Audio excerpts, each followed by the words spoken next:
Tunisie mi ngeen waa Tunisie parce que c'est important quand même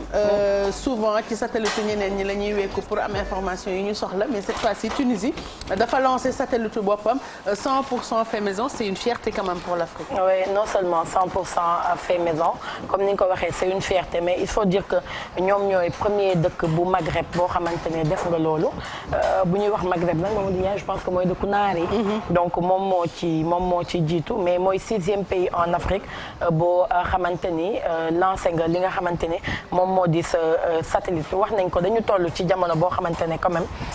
anam bi technologie di évoluer amul kenn koo xamante ne fi mu tollu tembe mën nga dem sans moom donc il est important bu yu pas yu mel ni amee et puis li ci gën a neex mooy ay ndaw ñoom ñoo ko amal li nga xamante ne moom moo di satellite boobu ñu lancé ko depuis lundi ñu wax ni nag ay jeunes ingénieurs ñoom ñoo ko def et puis li gënoon tax ñu taxaw ci mooy def ci bëri ñu am xam-xam ñu nekk ci dëkk ba mais da ngay gis ni dañu doon expatrié wu dañuy dem ci yeneen dëkk pour wane fa li nga xamante ne ñoom moom mooy seen savoir donc tey bu ñu demee ba am lii ñi nga xamante ne ñoom ñoo di kilifa yi nekk ca boobule dëkk du ñu def rek lu dul rafetlu ko ñoom sax ñu wax ni satellite boobu ñu ngi ko tuddee Challenge One ñu ngi ko destiné lépp lu jëm ci wàllu internet ak objet yi jëm ci wàllu écosystème ak ay objets connectés encore une fois il est important de rappeler que groupe télécommunication tunisien ay xale yu ndaw Telnet ñoom ñoo ko defar ñu ëpp ci ñoom sax nekk ay ingénieurs yoo xam ne dañ leen formé ci biir dëkk ba maanaam vraiment ay produits locaux lañ ils ont entre 25 et 30 ans c'est pour dire qu'ils sont vraiment jeunes et que tey dëkk boo mën a dem jeunesse bi dañu nekk di góorgóorlu di évoluer bu baax et sur tous les plans moo xam sur le plan technologique wala ci yeneen aspect yu société bi amul fenn foo ci jël foo xamante ni ñoom duñ ci amal taxawaay bu am solo donc ça je pense que c'est une information bu important fu wax ni dëkk yi ñu ngi ku nekk yaa ngi jéem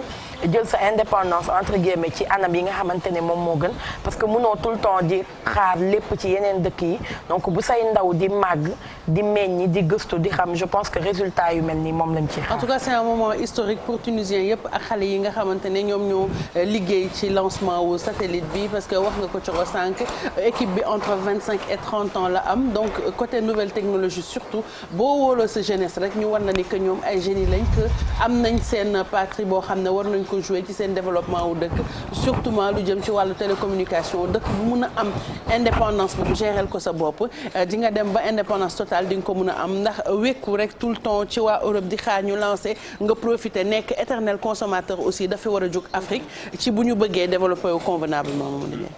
fës la ndaxte ñu ngi ko def xam na ñu ngi ko def ci devant le président de la République woolu ko mu ñëw teewee lii mais surtout gën a may xel expertise locale bi nga xamante ni moom la tunisiens yi am mais surtout aussi ci dëkk Maghreb yi fësal seen bopp ne ñoom ci situation yi ñu toll donte am nañu ay jafe-jafe yi fa nekk problème économie am na ay jafe-jafe ci mbirum koppar ak Covid bi impact yi nga xam ne def na ko ci réew mi ci yu bari mais surtout ñu wane lii dina nekk benn vitrine boo xamante ne wala benn message boo xam ne dinañ ko lancer monde entier te fësal nañ ko en tout cas lu am solo la mais surtout message la pour yeneen dëkk yi aussi ñu gën a góorgóorlu ak fi technologie toll fi ne nii amatul limite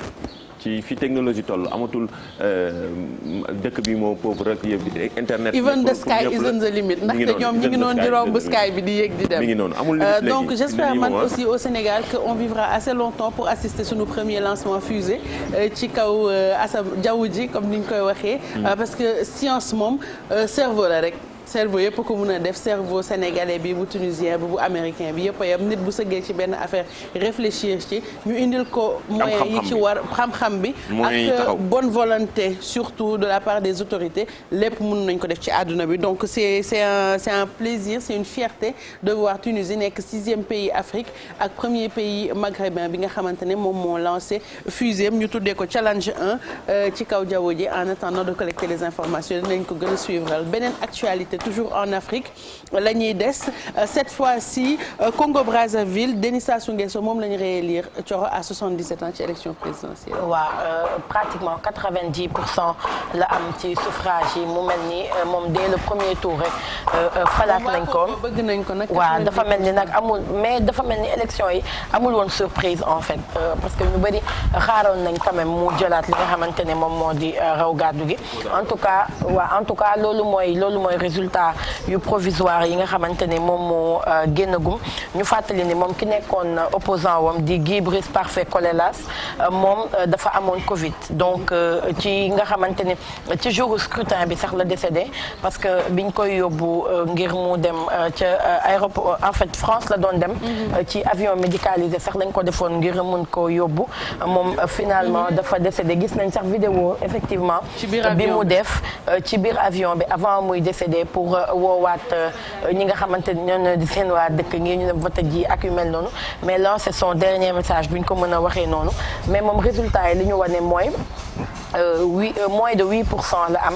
ci li nga xamante ne moom moo di suffrage en tout cas am na beneen candidat bu nekk ci opposition bi boo xamante ne moom aussi wax na ni dina déposer recours ngir ñu annuler scrutin bi mais ak lu ci mën a am ba fii ñu toll Denis Sassou Nguesso moom la ñu falaat en tout cas si ces résultats se confirment moom mooy toogaat ci boppu dëkk boobu la di Congo-Brazzaville nga xam ne depuis 1979 je l'avais dit tantôt moom moo fa nekkoon aujourd'hui il a 77 ans mais n'empêche moom moo nar a continuer di nekk ci seen destinée. yàlla baax na Afrique gii am benn problème. Afrique bi duñu bàyyi nguur. Abdoulaye moom nee na pourcentage bee ko jaaxal mais xëy na waa dëkk bi 90%. impossible. 88% donc lañ ko élire virgule quelque chose presque 90%. Donc moom moo fan la toog 4 moom Denis Sassou Nguesso mi ngi am 77 ans nekk fa depuis 1979 beneen chiffre bu jeexalee 9 Covid 19 soof ñëpp sonnal ñëpp. lakkal ñëpp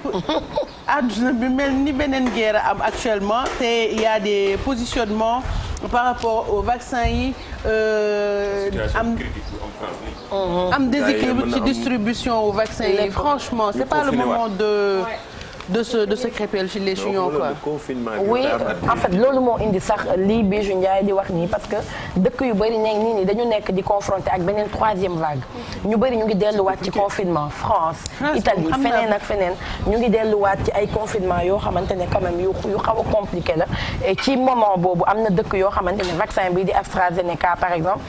dafa am problème bu baax ci exportation bi démb Mamadou Ndiaye mi ngi ko doon wax déséquilibre dafa am ci nii dëkk yi di jotee li nga xamante ne moom moo di vaccin yi donc exécutif bu Europe bi moom daanaka ñoom ak Royaume-Uni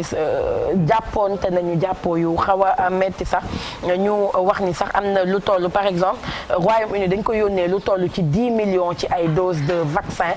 ci jamono boo xamante ne am na yeneen dëkk fi mu toll nii ñu ngi sonn di confronté ak beneen vague te mënuñu fexe ba jot ci li nga xamante ni moom moo di vaccin yi donc loolu c'est un réel problème ci dëkk yu bëri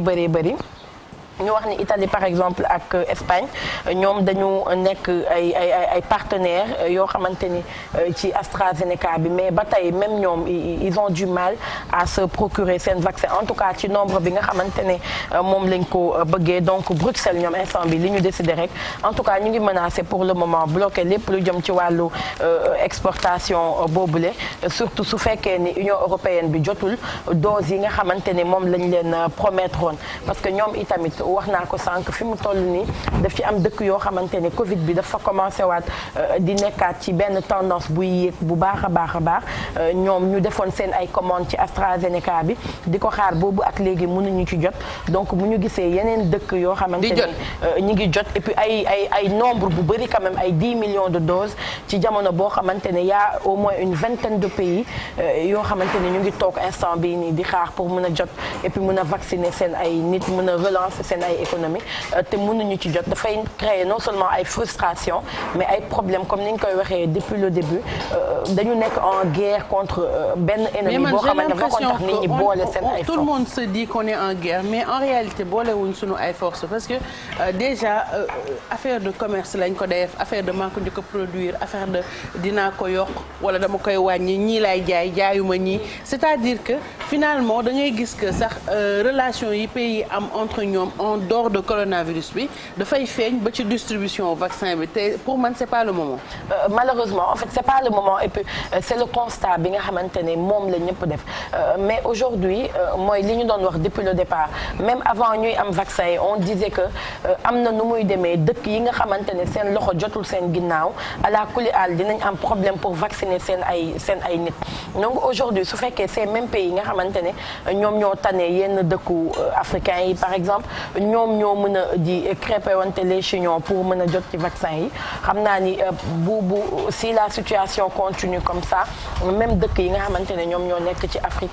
ils risquent d'avoir de sérieux problèmes donc en tout cas il est nécessaire fa la bombante bi commencé waaw fa la bombante bi commencé donc il est nécessaire on peut pas aujourd'hui dire que ñun am nañu moyen pour commander au même titre que soit dañuy wàññil wala ñu jox ñu ko gratuitement donc bu fekkente ne foofu la xëccoo bi am donc ñun on est dans des problèmes. wàññil gratuitement et puis progressivement parce que munoo li nga soxla yépp ci dose nga am ko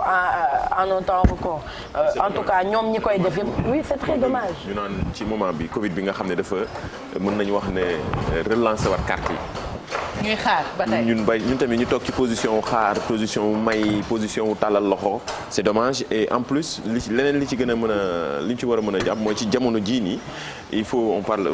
de ay nouvel ordre mondial il faut que gars yi tamit nañ xam ni sur le plan économique dëkk yëpp même si bu fekkee dañoo créer seen vaccin bi tax ñu ko doon njëkkante ku ci nekk di njëkk wax ni man maa njëkk a defar vaccin wala man maa njëkk a defar vaccin bi ci situation yi ni toll donc sur le plan économie bi daf ci am solo te leer na daf koy mën a jaay surtout privilégier sa askan sa population d'abord boo xoolee ce qui se passe. Ça c'est très normal tamit parce que munoo defar benn vaccin sa dëkk nga ne man damay jiital ñeneen ñi njëkk leen jox avant sama dëkk di am. mais gis nga jafe-jafe yi Pfizer am ci mbirum yi dafa mujj dem sax ba ameel yenn mujj gi yenn dëkk yi ay dëkk yu mu ameel xaalis am yenn dëkk yoo xam dañ ko ameel xaalis ndaxte moom dafa njëkk privilégier américains yi d'abord mais pour ba pare jël ay commandes yoo xamante ne mënu ko yeneen dëkk yi ils ont passé commande chez Pfizer mais que Pfizer n'a toujours pas livré les vaccins. Voilà. En réalité c'est question.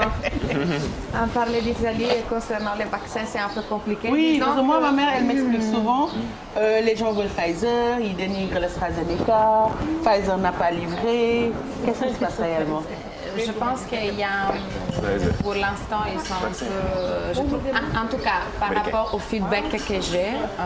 des amis, de la famille, c'est que je lis dans les journaux, c'est vrai qu'ils sont un peu en retard concernant les plans vaccinaux. Donc, et puis, bon, comme c'est géré, chaque région gère un peu à sa manière. Par exemple, mon père, il est assez âgé, il sera vacciné à la fin du mois. Donc, il y a eu des plans que moi-même, je n'ai pas trop compris, mais je suis sûre qu'ils les ont bien étudiés. Mais c'est vrai que c'est assez rare. C'est un réel problème. Voilà. Et comme tu as dit, chacun gère à sa manière dans un même pays. On a l'impression même que c'est pas le même pays. Et puis des personnes disent dans cette région-là, ils ont plus, on va fermer, on va faire ci, on va faire ça. On peut pas accueillir les malades d'une autre région. C'est extraordinaire en fait. Je pense que le moment où on avait plus besoin de solidarité, de cohésion, c'est là que le monde part dans tous les sens et que chacun fait comme il veut. En tout cas, moi je suis contente que mon papa va se vacciner à la fin du mois. Vraiment, je suis en train d'attendre. Voilà. Ça fait plaisir. Ciao. En tout cas, le plus important dans toute l'histoire, c'est que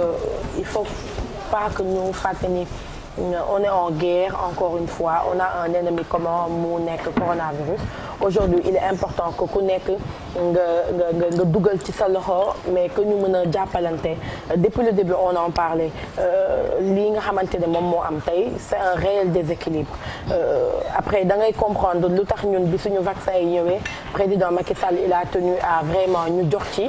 xëj na ay dëkk yoo xamante ne jege nañ ñu parce que yenn saa yi day am dëkk yoo xamante ne bu ñu sojee yow à la kulli àll da ngay isooli. non munoo ci frontière kay moom li xew ci frontière bi mooy xew sa dëkk. mooy xew ci sa dëkk donc il est ne lu xew Chine décembre moo tas ci àdduna bi nii yëpp donc lu xew fenn ci àdduna bi mun na tas yëpp foog ñu protéger ñu wër. Effectivement non seulement on n'a pas le choix par rapport à ça mais après il faut aussi comme ni ñuy wax mooy li Mamadou Ndiaye doon wax sànq bi Covid bi ñëwee on avait vu que carte yi xëy na dañ koy redistribuer waat parce que am na nu ñu doon foogee ni bu ñëwee Afrique noonu lay demee xëy na ak sutura suñu borom bi mu ñëwee Afrique eggul fi ñu ko foogoon même su fekkee ni dégâts yi ils sont importants quand même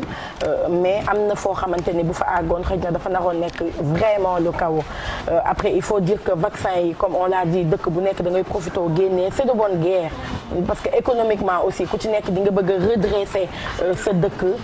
mais après pour man fu ay bakkan di des yenn difficulté yi ñëpp am ko day baax ñu privilégier li nga xam ne moom moo di humanité bi et c'est tellement important ba nga xamante ne aujourd'hui day dommage bu ñuy gis ay dëkk yoo xamante ne mënuñu jot ci vaccin bi ci beneen wàll ñoo xamante ne xëy na mën nañ ci jot ba vacciner seen population yépp ba delluwaat ci seen ay activités. mais du leen protéger de tant que ñëpp àndandoo wuñ vacciné wu corona du fi jógee. c'est clair loolu moom c'est la solution bi ñëpp war a mën a am donc nañ jàppale wante rek ñu xaar point Covid bi. waaw point Covid nga xool ban heure bi 10 heures 1 minute léegi mu ñëw. bu ñëwee rek yow nee ma kat maa ngi lay xaar buñ jugee ci Covid dañuy génnaat Sénégal delluwaat